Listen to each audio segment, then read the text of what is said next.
Tomorrow morning for Palm Sunday, Brett Taylor and I are going to play "O Sacred Head Now Wounded" for the tenor saxophone and piano. The tune and the Latin words to it were written in 1610, and each verse of the hymn is about one part of Jesus' body, the last being about his head, where the crown of thorns was placed. And each verse was to be sung by itself on each day of Holy Week. When this was written in 1610, about 50 years later, it was translated to German. It was originally in Latin. And the very last verse was then made the first verse, where they sang about the head. And it was then that the greatest church composer who ever lived, Johann Sebastian Bach, and I will argue that fact, harmonized the tune. And that means he wrote it in four-voice format. All of the hymns in our hymnal are written in four-voice format, and Bach basically wrote the rule book on that. We're still using the rule book to this day, and he liked it so much he put it in his St. Matthew's Passion. Maybe some of you have heard of the piece, or Bach lovers out there.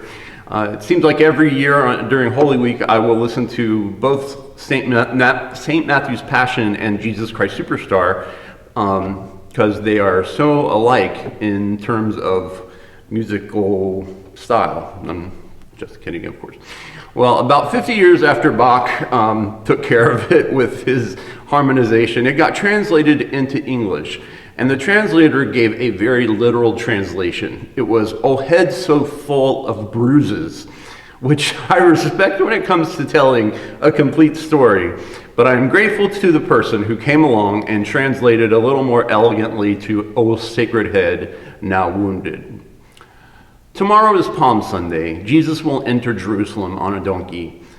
And then a Holy Week begins, and it begins a downward pull for Jesus. Not an upward ladder of success like the ones that we typically make in our lifetimes.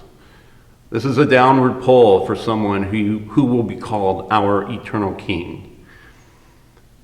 As you go through this week of Holy Week, I want you to consider these words from verse 4 and what they might mean to you, because I found them quite powerful. "Be near when I am dying. O show thy cross to me, and for my rescue flying, come, Lord, and set me free. These eyes, new faith receiving, from Jesus shall not move, for one who dies believing dies safely through thy love."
Peace be with you this Holy Week. Amen.